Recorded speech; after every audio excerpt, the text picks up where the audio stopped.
everyone, and welcome to this episode of the Lovebird Lane podcast. My name is Julianne, and I'm so glad that you could spend some time today chatting about what I've been working on. It has not been a lot, let me just say that right off the bat. I missed last week because I was exhausted. I am my own worst enemy, let me say. Most of you probably know I vended at the Big Wool Show, which was an online virtual wool market last weekend. And it was very much something that I was late to the party for to begin with, because I did have it recommended to me, never looked into it, then figured that I'd missed out, that I had missed the boat. But then realised that I hadn't, which gave me 2 weeks to get things done. Of course, I took that week off that Simon took off, completely forgetting about Big Wool Show. So last week was frantic, trying to make sure I had plenty of stock, all that kind of good stuff, so that people could shop my shop during the Big Wool Show. And I was freaking exhausted.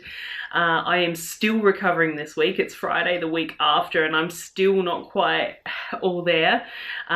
Anyone who's watched for a little while, you know that I suffer with a lot of RSI and inflammation in my arm joints, from my shoulders, elbows, wrists. And last week kind of really destroyed my arms. And this week I've kind of been recovering. It's only been the last couple of days, and Lucy next door has started barking. So please, I hope she's not too distracting. Yeah, so this week I have been doing a lot of rest. I've been doing a little bit of dyeing. I had a couple of custom orders that I needed to do, and I'm still working. For those of you who are part of my yarn club, I am so sorry this month is going to be late.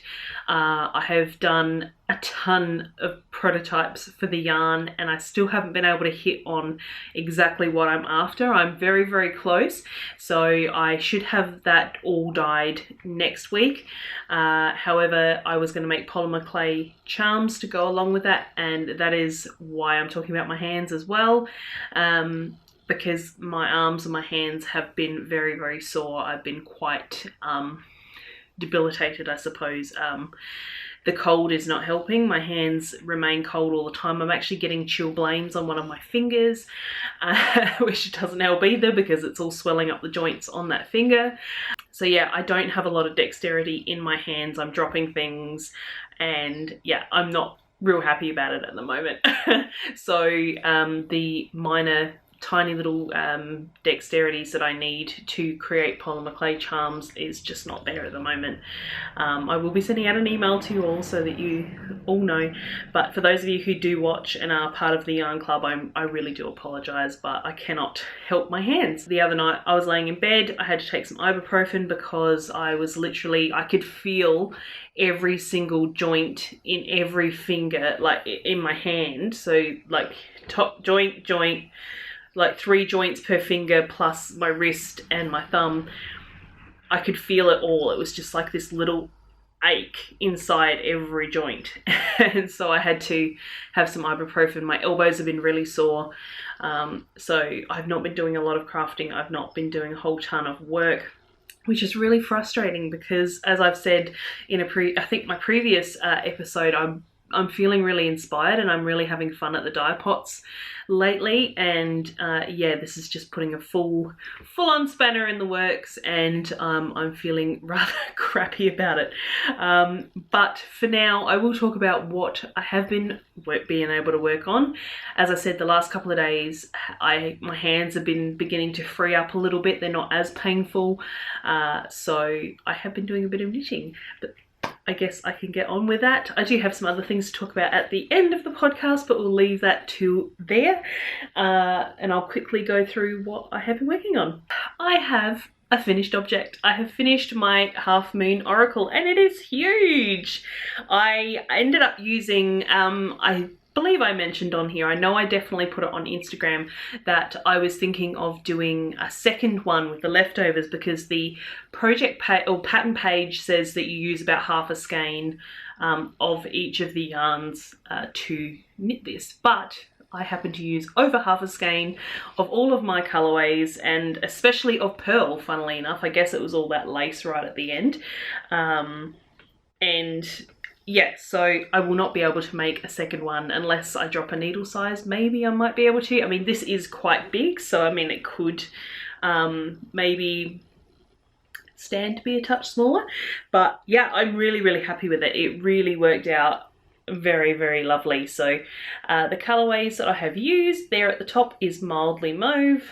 I have used Old Planks here, which is like a brown, and then Pearl is this white-ish kind of color. It's not really white, it's more of like a warm beigey grey type color. It's very hard to kind of describe. I don't know if you have a look at the bottom of it there, you might be able to see it does have some speckles in there. So it's not just a straight white, it's not a cream, it's kind of like, yeah, a beigey grey, like a pearl. That's why it's called pearl. So if you can imagine the sheen on pearl, it's like sort of iridescent beigey, like a white pearl colour. That is what this is named for. So it is really, really big. I have been wearing it quite a lot this week, just over my shoulders, because my neck has been getting a little bit cold and it's just keeping my arms nice and warm. I was sitting there the other night with it right over my head. Simon called me a Russian grandma.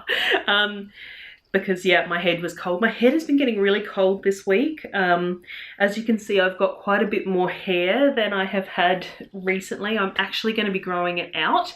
I will be talking more about that at the very end, when I have all my chitty, chatty, blathery stuff. But for now, yeah, I have finished my Half Moon Oracle. And I love her. She is amazing. And I don't know that I said, but it would have been on the card, on the doobly-doo that comes in. This is a pattern by Kristen Larare, who is the dyer of Vaughan Vine Yarns. And yeah, I am very, very happy with my Half Moon Oracle. It is a great pattern, you know, very clear, very well written. And yeah, I possibly will be making more out of other colorways, maybe.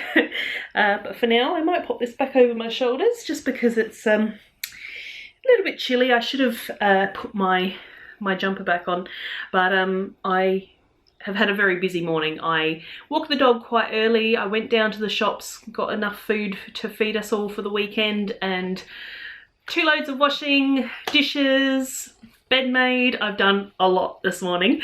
So yeah, I had my jumper on, but I took it off because I was getting too warm. So now I'm getting cold, and because I like this top and I would rather have this top than my purple hoodie on the podcast. So I will keep my Half Moon Oracle on me to keep me warm for the rest of the recording process. But I will get on to what I have been working on, which is not a whole heap, but it is something. First up, this is a pair of socks that you have seen before. However, this is not the same sock that you saw before. I started these, this is my Gumi 50 Imprim Beige socks, and I showed you these a while back. Let me think why I ripped it out and reknit it. So I did frog the original sock that you would have seen. And there was a couple of reasons for this. One was because I was knitting it on 2.5mm needles, which is what I used to knit my socks in, which is actually what I knit the current pair of Gumi 50 socks that I'm wearing today in, on the 2.5mm needle. But for me, I'm finding that 2.25 millimeters is much better fit for my feet, because I find they don't stretch out as much, they don't slip around in my shoes as much. So 2.25mm is better for socks. So that was reason number one that I decided to frog, because they were obviously being knit on a bigger needle. Reason number two is I put in a heel flap. If you recall, I put in a heel flap and a heel turn, and I decided I didn't like it, because also, if you recall, there was this one row of red stitches or orangey peachy stitches over the top of my foot, and I didn't really like that either. So all that to be said that I have re-knit the sock. I have done something different to previous socks, and we'll see how this goes. Sometimes the ribbing at the top is a little bit tight on 2.25mm needles to sort of get it over my heel and instep when I'm putting the sock on. So 2.5mm needles on my ribbing for 24 rounds, and then I switched to 2.25mm needles to knit the leg. And when I frogged my other sock, I've actually started knitting this sock from the opposite end of the ball. Crazily enough, I ended up with the peach stripe falling on the heel, so it's gonna then end up being like I swapped out for another contrast heel, which is really quite cool. I don't know that I'm going to be able to replicate that on the second sock. However, this one is good. And yeah, it is just the Gumi 50 Imprim Beige. And it just has this really, it's quite an irregular stripe sort of sequence actually, so it's probably not going to be a huge deal if the second one doesn't really match. We'll see how we go, but yeah, I have been knitting on this because I'm actually finding with my hands, funnily enough, socks actually aren't hurting my hands at all. Really, I don't really notice a lot of pain.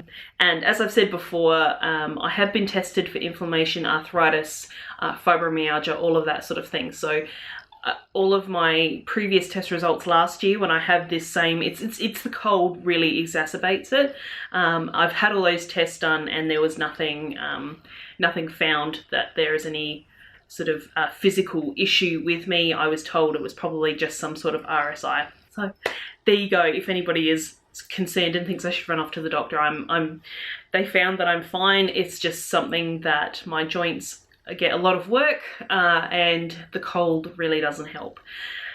So what was I talking about? I was talking about a sock, but yeah, I'm finding that knitting the sock is, because I don't, this is how I hold my yarn for knitting socks. So over my ring finger and then looped twice around my index finger, and then I pick. So, or what is it on this side? Is it flick or pick? I can never remember. One is for like, so basically I will do this. This is very slow. So you can see there's like that flicking motion where I don't take my hand off the needle, because these are 9-inch circulars obviously.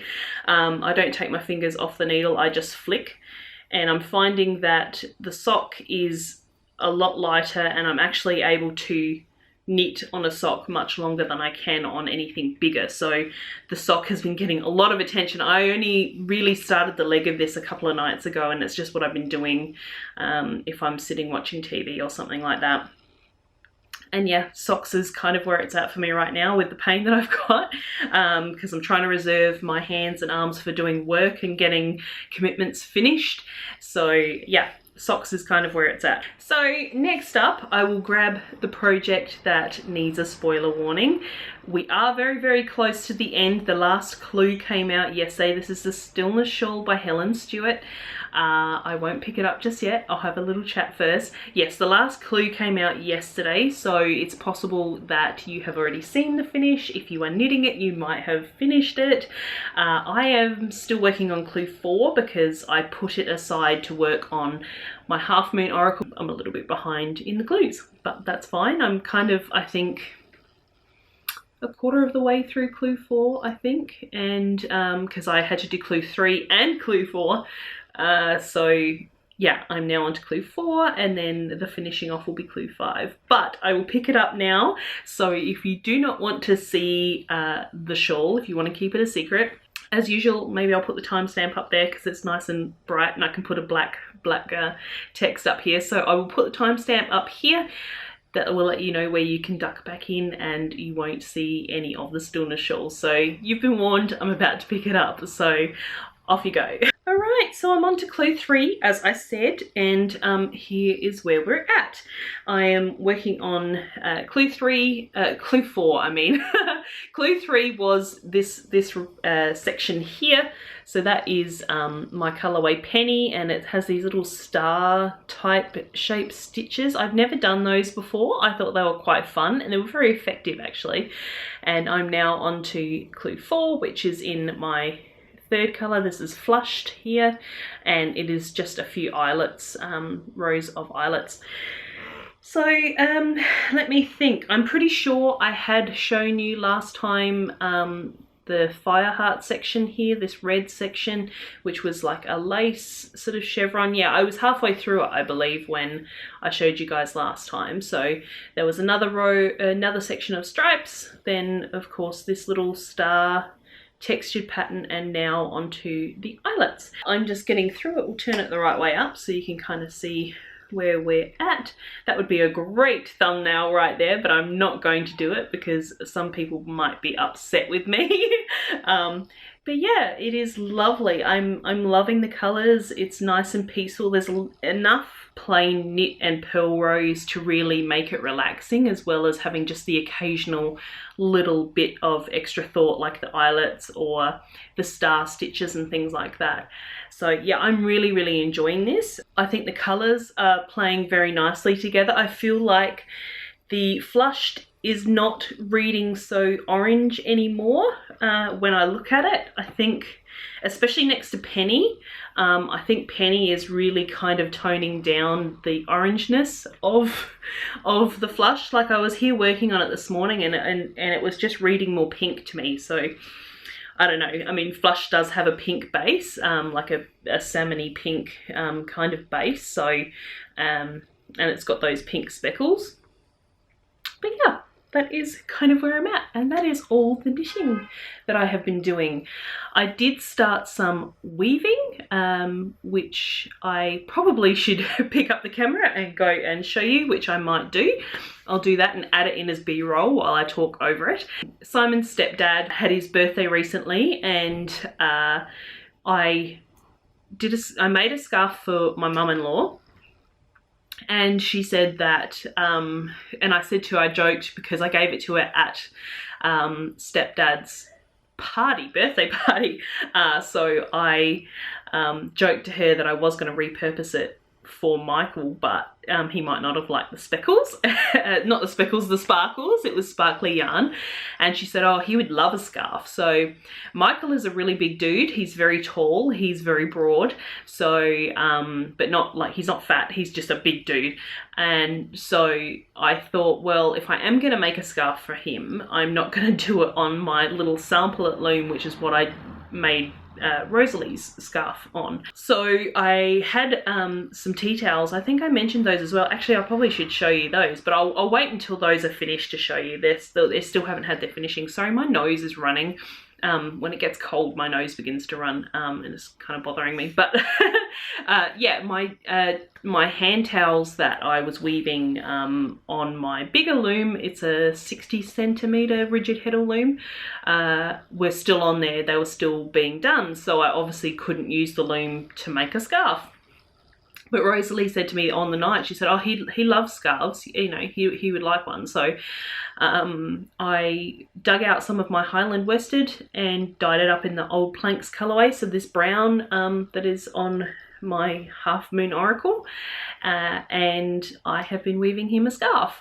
So it has been really nice, actually. I struggled a little bit in the beginning with tension because I ran out of like the paper to roll my warp onto. I like to leave a sheet of paper in between each sort of as it rolls onto the beam.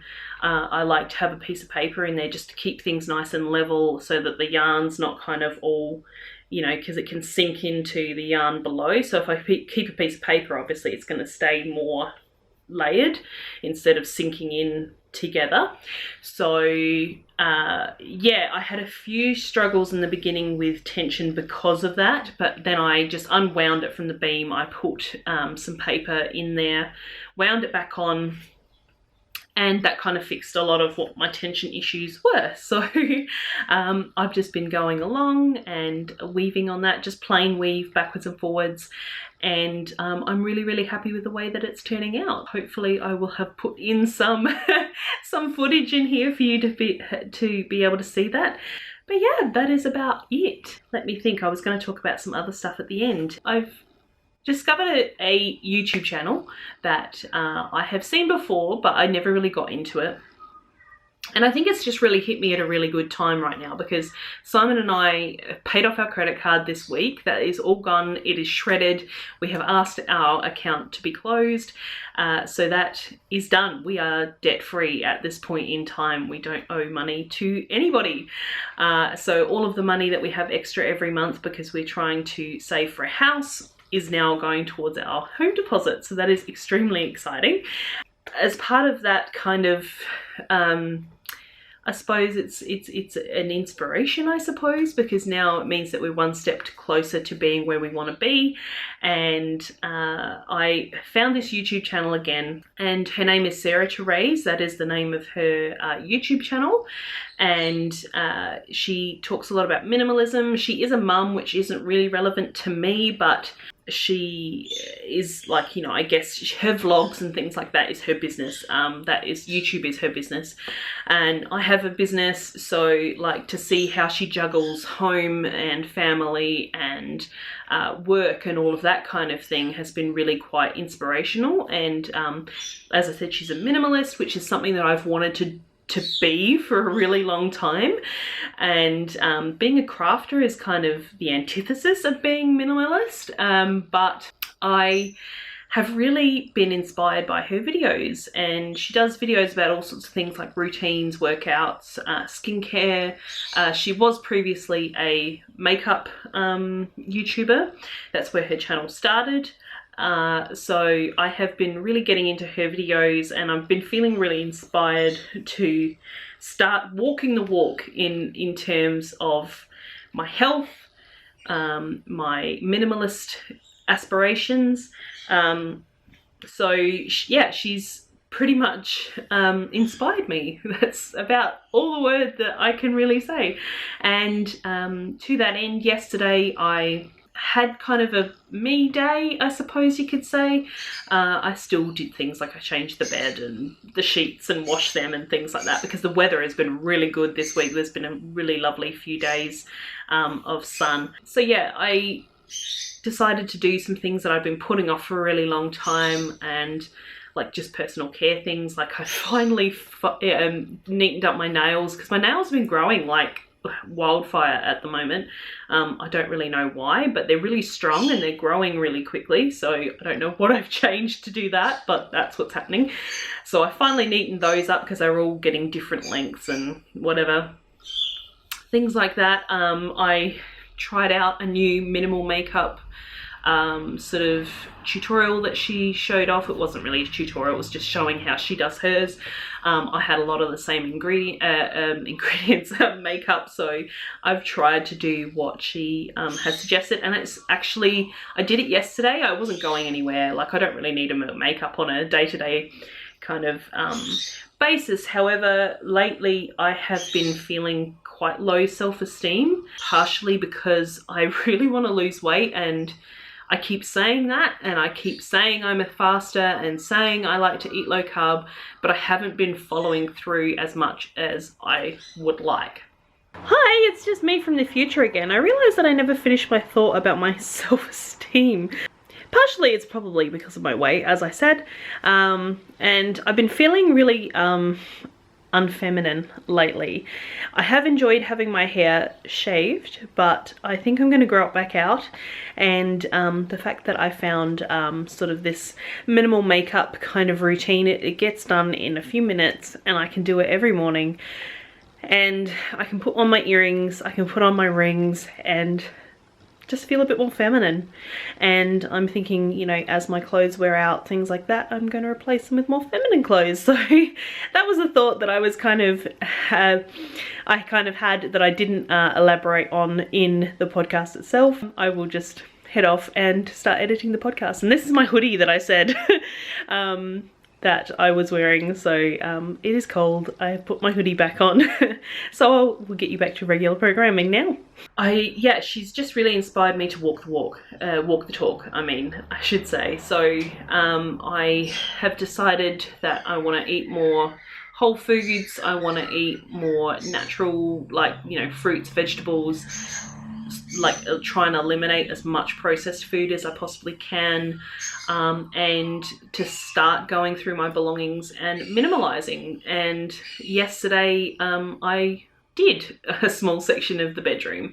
I went into the bedroom and switched up some drawers, got rid of some clothes, mostly knitwear. I'm finding lately, I've made a discovery of myself lately that I think I am actually more of a process knitter now than I used to be. I used to be very much a product knitter. I wanted the things that I was knitting, but now I'm finding a lot of times I really just want to make things with pretty yarn, and the stuff at the end doesn't really, it's not that it doesn't mean much to me, it's just I don't particularly have a use for as many things as I'm making. So I pulled out some knitwear to get rid of, and I went through all of my jewellery, and it was like a coat hanger with like a big long little full of pockets kind of thing.